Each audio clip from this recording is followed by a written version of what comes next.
Hello, and welcome back to the Write Your Path podcast. My name is Lolly Spindler. I'm a writer, editor, book doula, and writing coach.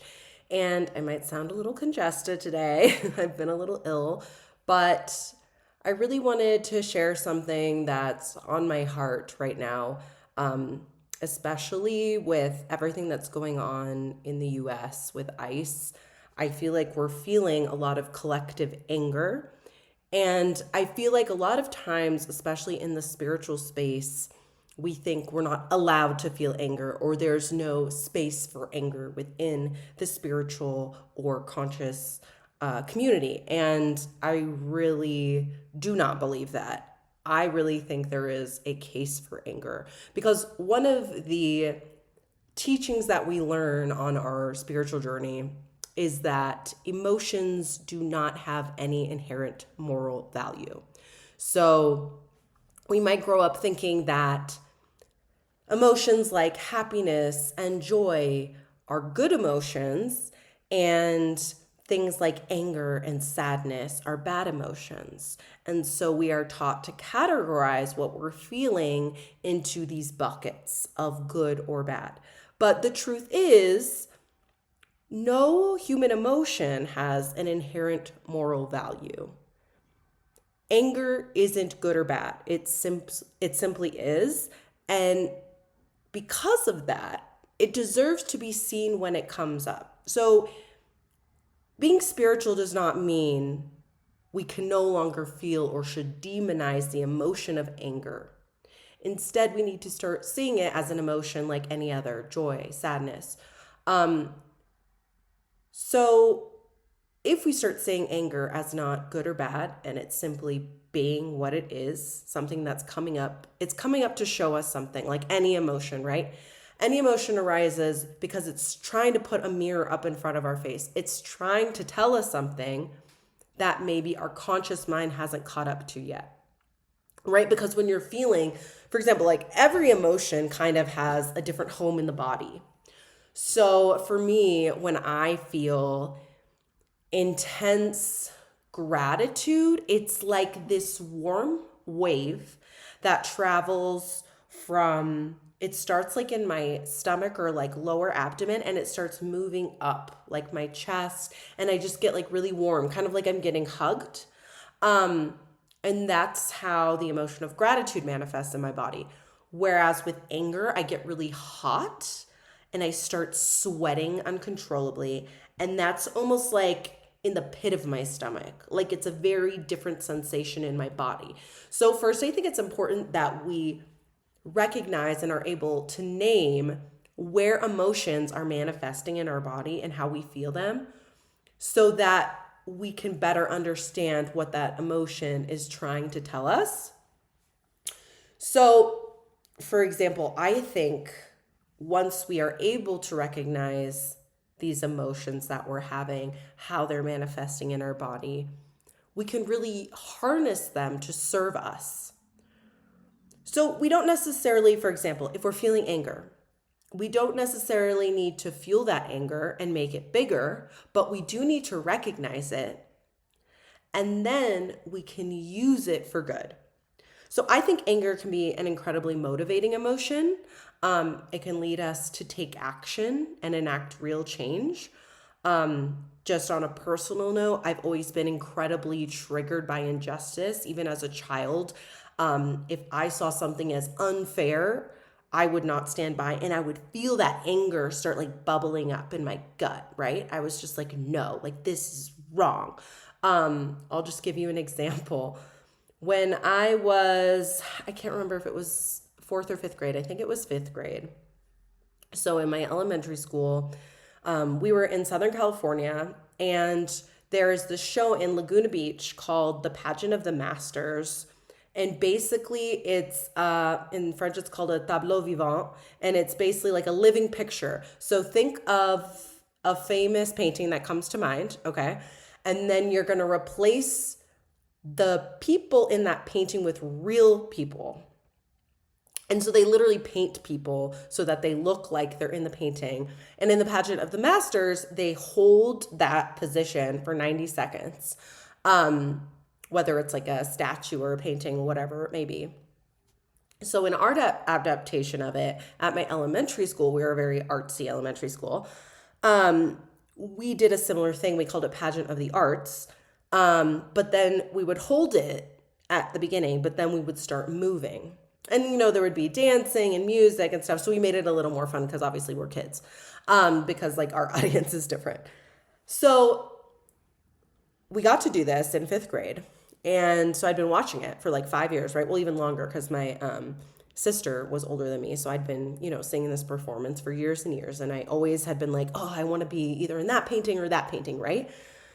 And so I was trying out for like the different paintings. And then it got to a Japanese painting.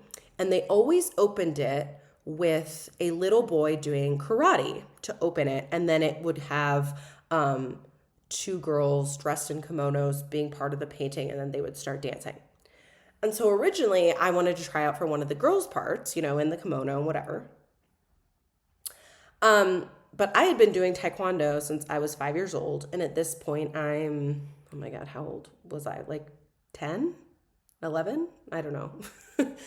So I had been doing taekwondo for a while, and just to be clear, karate is Japanese, taekwondo is Korean, but there is some overlap in the martial art form. And so they were like, okay, so girls try out for like this part, and then the boys try out for this part. And I was like, excuse me, I've been doing taekwondo for however many years it's been now, 5, 6 years now. And so I think I should be able to try out for this part, especially since I outranked like the little boys that were trying out for the part. And they're like, no, this is a boy's part. And I was like, why? Like, keep in mind, I'm like 10 or 11 and these are like adult women. I'm like, why? Why is this a boy's part? Just because boys have always done it in the past and you've never had a little girl try out for this? And so like, I remember getting so mad that I was told I couldn't try out for this part because I was a little girl. And I was just like, so angry that I was just like crying, because for me, I've talked about this in other episodes where I just have like these really big emotions and I don't know what to do with them. And so one of my outlets was to just like, instead of punching someone, was to just like cry, right? It was the only physical release I had in that moment. And I remember just like sitting in the auditorium, like in one of the seats in the back, and just like crying. I was so angry. And then eventually one of the women, it was like a bunch of moms, came up to me and she's like, you know what? You make a good point. Like, I think we should let you audition for this role. And so I did. And, a week later, or whatever it was, they came back and they said, who got what? And I had gotten the position for the karate intro for this painting alongside a little boy. So baby steps, right? But I remember like kind of being upset because I was like, I really wanted to wear a pretty dress and like dance. And I was like, damn, I made such a fuss that they gave me this. But on the other hand, I was like, well, at least like I'm making progress and we're making change, even if it is like a little by little. And so I got the part and I did it with a little boy to open the scene, to open the painting. And years later, so a friend had a kid and they went to the same elementary school, and they wrote to me and they're like, Lolly, I just went to the Pageant of the Arts at McGaw, and guess what? A little girl opened that painting by herself doing the karate number. And I was just like overwhelmed with joy because like I knew I had played a part in making that change happen. So it's in these ways that feeling of anger, that initial feeling of rage, can really be alchemized into a force for good. So I really do believe there is a space for anger and rage which within the spiritual and conscious community, because it is a useful emotion, and like we've learned, it doesn't have any inherent moral value. It is the same as feeling joy or elation, right? So I'll just give another example really quickly of how I've been able to harness anger and rage in a really positive way. As an activist, you kind of have to, right? And I do consider myself like a feminist activist. I have been, obviously, since I was a very young child. Even though I didn't have the words, right? I couldn't articulate what it was. I learned that later, but I've always been like a baby feminist activist. Um, and so you kind of, as an activist, have to be able to see good in that anger, because if not, I would go crazy, right? Like if I didn't feel like I could make a positive change with that anger and that rage, I would just be angry and raging all the time with no outlet for that.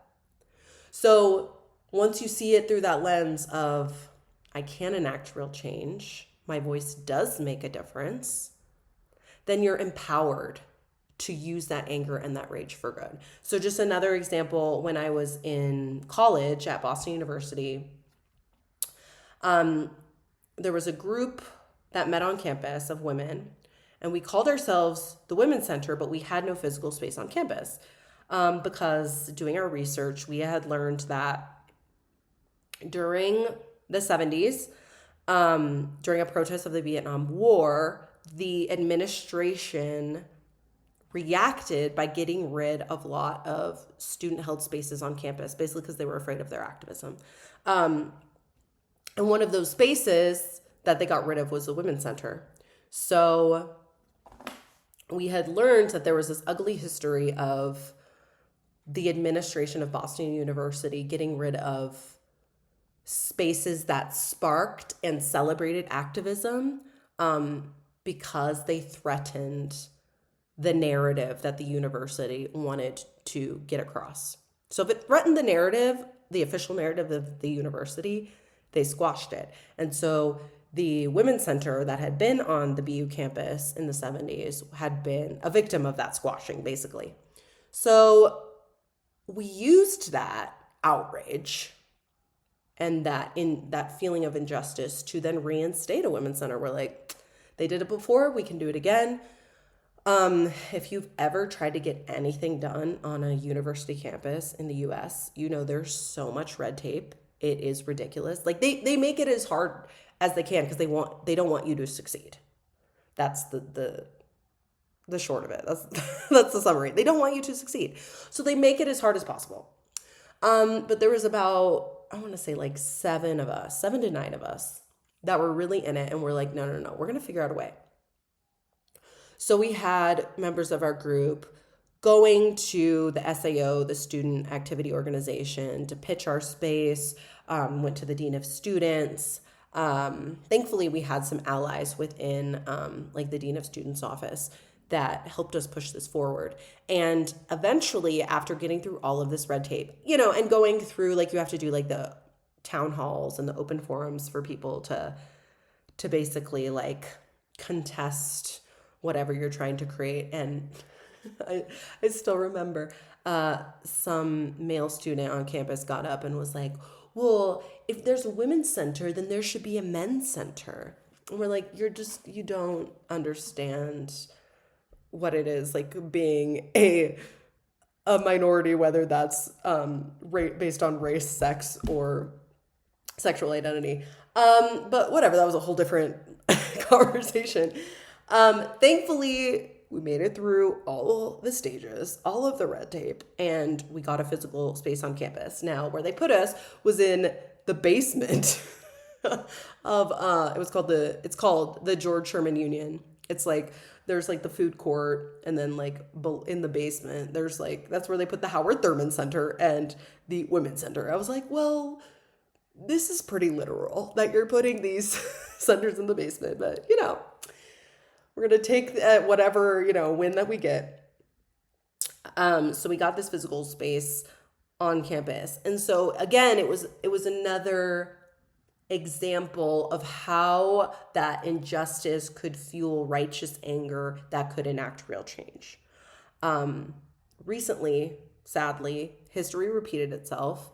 And after a lot of student organizations, because the Women's Center has evolved over the years, the Women's Center transformed into the Center for Gender, Sexuality, and Activism, because obviously the vocabulary around women and gender rights has changed a lot over the years. And even the women's department at Boston University now really centers gender studies instead of women's studies. So we kind of evolved together in that sense. And also, we had always hosted other groups in our space. So we were thankful enough to have a physical location on campus, which meant other student groups that were aligned with our mission could now use our physical space as well to host meetings, to have their events, right? So it was a really student-centered, empowered space. And as I was saying, I'll come back to this now. Recently, history repeated itself in the sense that lots of our student groups in the space were using their voices, were living in their activism, and were protesting the war in Gaza. And guess what happened? The administration came in and took away the physical space we had fought for and won. Just like when the students were protesting the Vietnam War in the 70s, the administration didn't like that narrative. They came in and took away the physical space. Same thing just happened. Students protesting the war in Gaza. University does not like that narrative, comes in, takes away our physical space again. So even though, it's kind of obviously disheartening because you think that you are able to make progress and change, but a lot of times these things are cyclical because history repeats itself because people forget.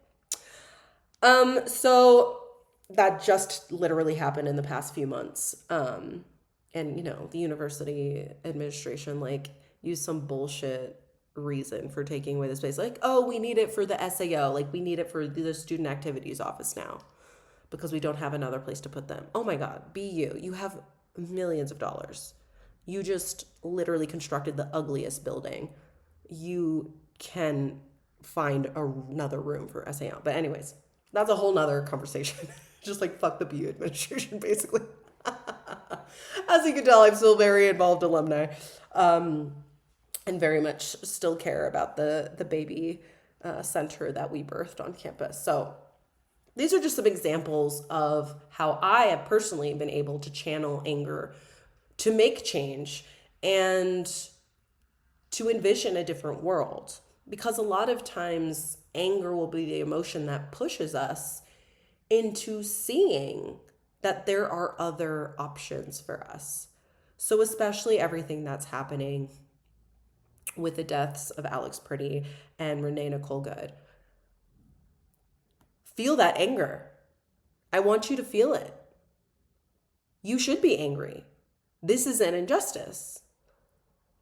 And the next part of that is find a healthy expression of that anger.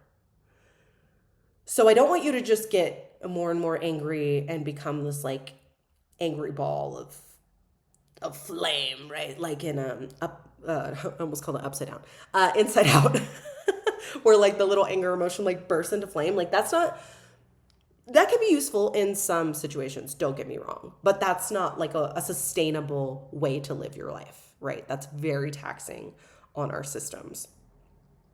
So if you do find yourself getting angry, honor that anger, recognize that anger. If you feel yourself getting very worked up and there's no space for that right now, or you feel it's kind of hijacking your nervous system, use the breath.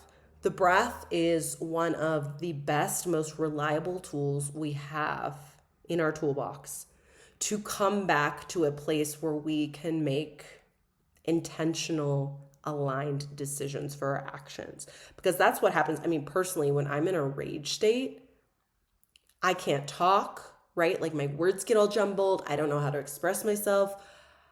Decision-making becomes really difficult, right? Because my brain is going in so many directions at once. I don't know where to direct that energy.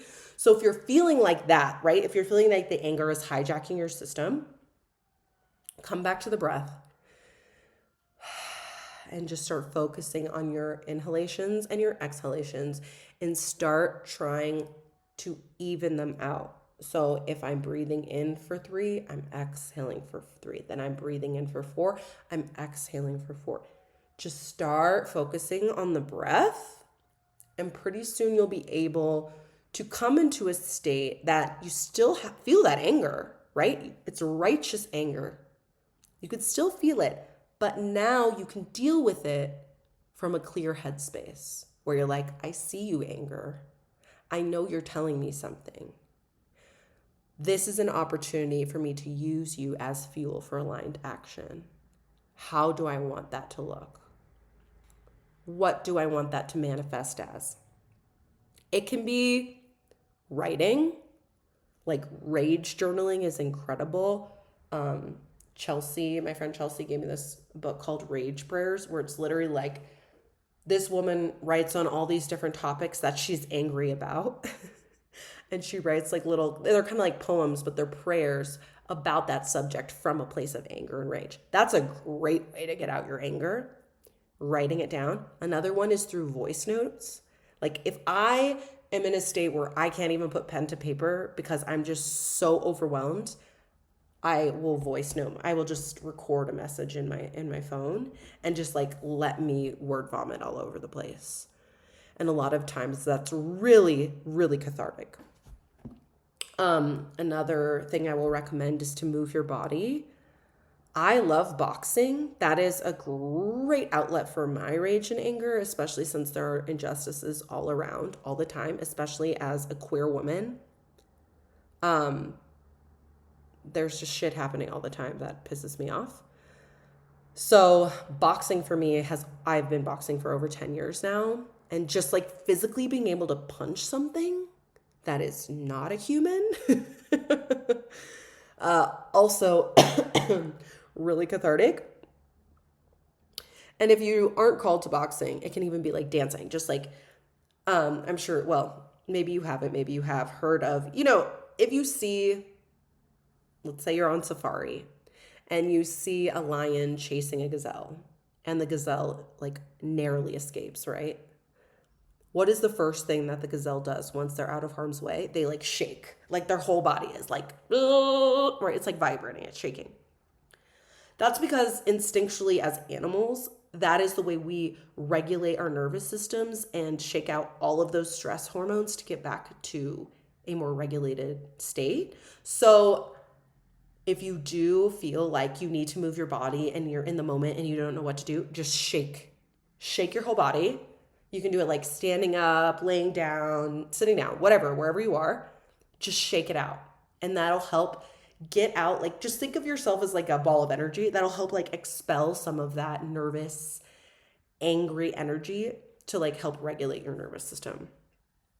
So those are 3 things that I would recommend: physical movement, rage journaling, or recording a voice note as immediate tools you can pull out, right? And also like the breath work. That is step 1, I think. Whichever tool you choose to use, breath first, then choose one of those 3 tools I just gave you. And then the next step is, if there is an injustice and you want to see change, what can you do in your immediate community and in your life to start enacting that change?